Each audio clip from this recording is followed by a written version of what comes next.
Ladies, lords, and knights, welcome back to the Legacy Challenge, or at least the bonus episode of the Legacy Challenge, also known as the Good Life. I know it's been a while since we have been here.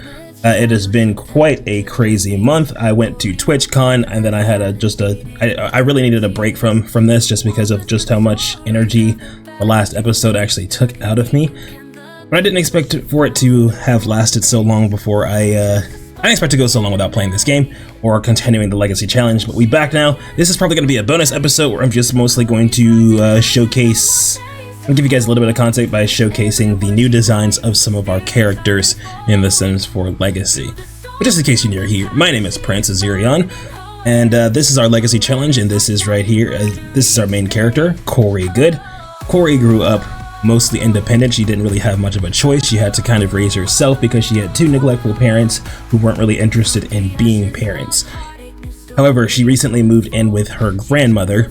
Well, the entirety of her family moved in with her grandmother after the death of her grandfather, and so things have been relatively turbulent since then. Her father has left, and despite coming back for Corey's birthday, yeah, Corey's grown quite a lot. She's become a lot more popular, a lot more confident in herself. She's also pursuing her dream of becoming a professional author as well, mostly due to her relationship with Naomi, who is sort of like a surrogate mother, and also her best friend, Josie, who we will also be looking at today. But I figure, let's just go ahead and take a look at Corey, as well as some of our other characters, so that we can introduce them to you, and we can start anew. This right here is Goode. As you can see, I think that I did a pretty good job of still holding on to the essence of the last character design she had as a kid, but now she looks a lot more grown up at the same time. She still has her love for hats. I don't think that's something that's going to change really, but like, you know, she usually has her hat on.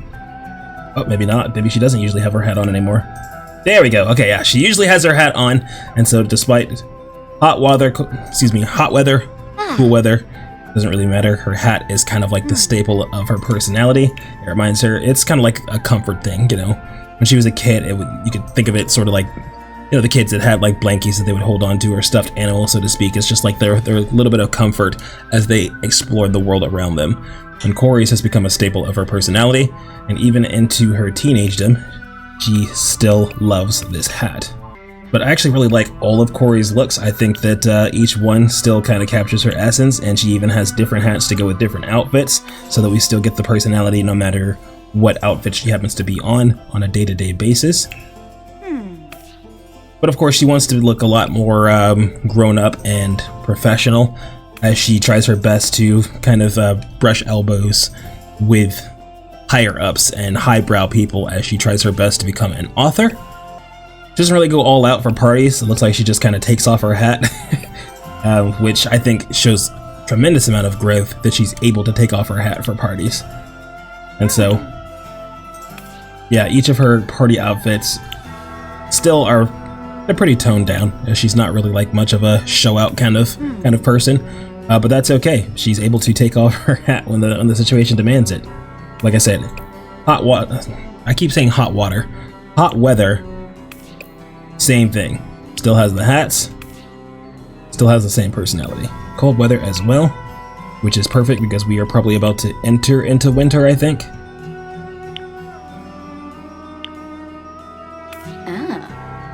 But yeah, this is Corey's new design. I think that I did pretty well.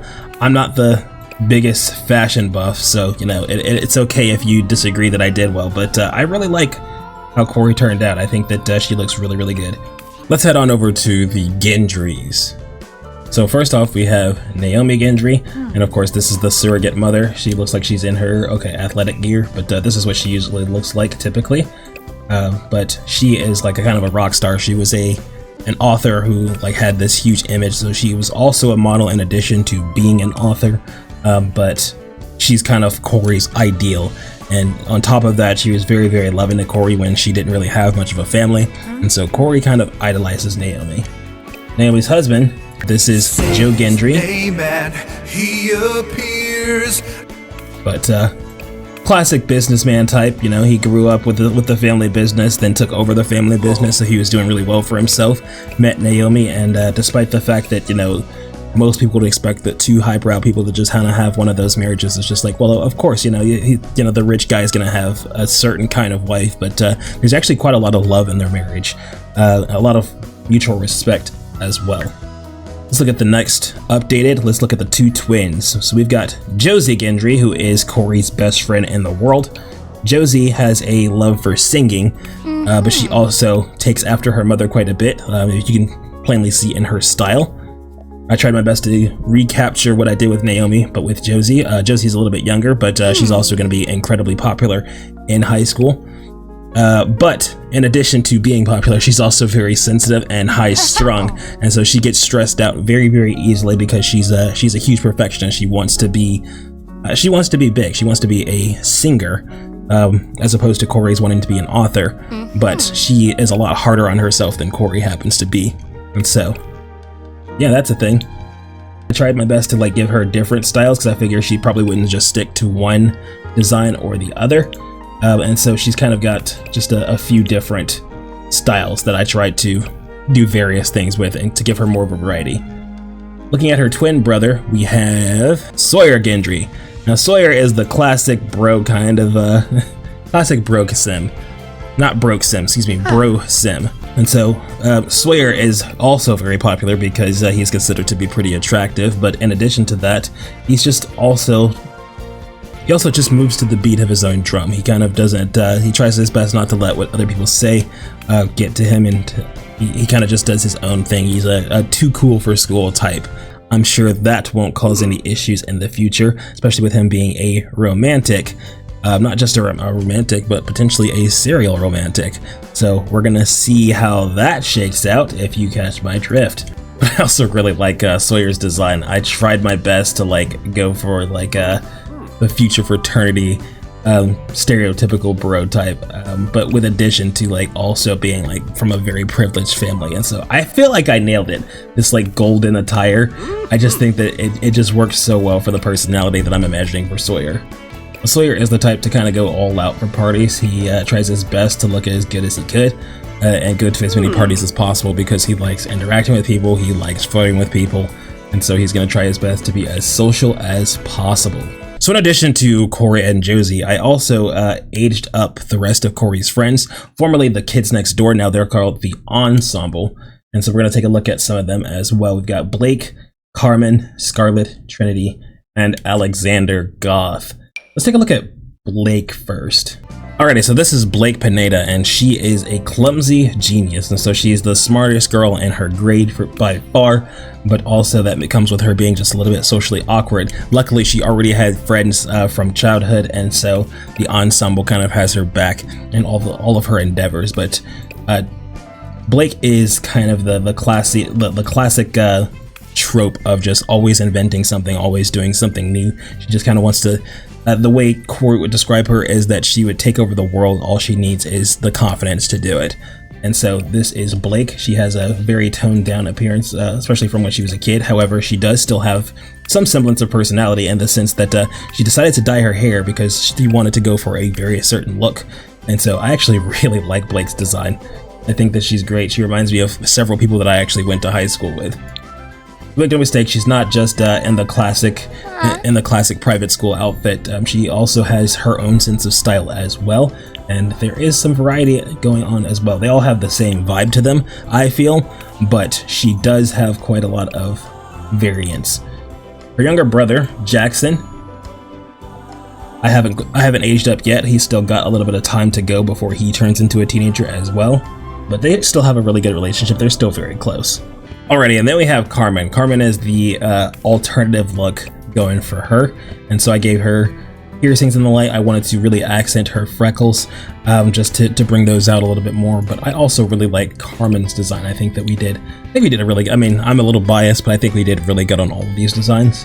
But as you can see, she has some similarities with the way Corey dresses as well, and in fact, Carmen also has musings about creative vision and that kind of thing, and I think that Corey also inspires her a little bit, maybe a little bit too much, where she seems to be almost trying to imitate Corey, right down to her style. Watching Corey come in, she was the new girl. She was super awkward, but then she suddenly turned into almost this social butterfly who seemed to command any room that she stepped in. I think Carmen herself really resonated with that. That's what she wants to do. She wants to control the room, so to speak. She wants to be a famous artist. But yeah, she is friends with Corey, but there's also a little bit of reverence, maybe a slight bit of jealousy. We'll actually see. We don't know how things are going to shake out just yet, but her personality traits, she is mysterious, so you know, she's got that going for us. You can't really tell what she's thinking at all once at the time, but she's also romantic. She really likes flirting with other people, but never anything too serious. Make no mistake, that doesn't mean that Carmen is boring or a cookie cutter. She actually has quite a bit of a silly side and likes to show it as well. So don't ever think that you have Carmen all figured out, because just when you think that you are starting to understand her, she kind of surprises you. Primary example, she loves to have this like cat ear sweater going on because she absolutely adores animals. But again, she's also a bit silly. I really like Carmen's design. I think that it just works. It just reminds me quite a lot of like Disney Channel characters. She reminds me of Alex Russo a little bit, if you've ever watched Wizards of Waverly Place. Alex didn't even have like piercings or anything like that. There's just like a slight bit of, just a slight bit of attitude, and I think that that was probably a little bit of my inspiration when I was creating Carmen's look.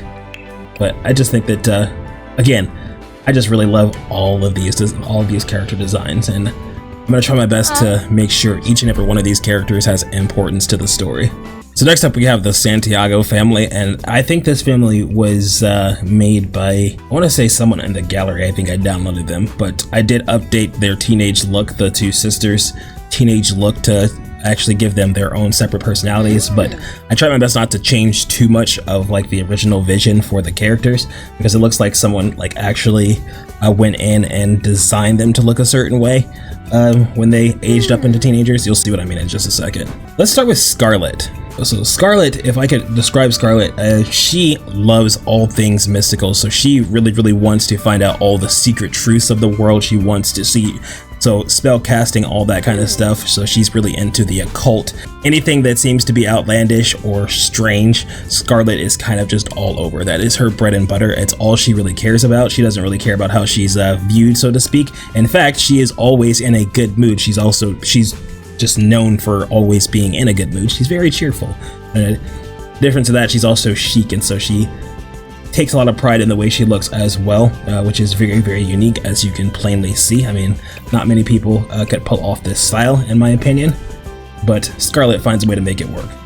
But again, I try my best not to change too much of like their facial structures or body types and the like, because it seems like somebody actually went in and like designed them to look a certain way, which I'm not too crazy about. I feel like she just looks, I mean, like absurdly skinny, which is whatever, but I still think she has a really good design.